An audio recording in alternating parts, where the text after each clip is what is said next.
এক বৈশাখে দেখা হলো দুজনার, জ্যৈষ্ঠীতে হলো পরিচয়।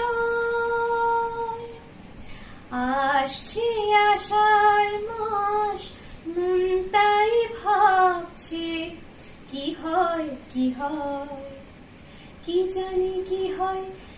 এক বৈশাখে দেখা হলো দুজনার।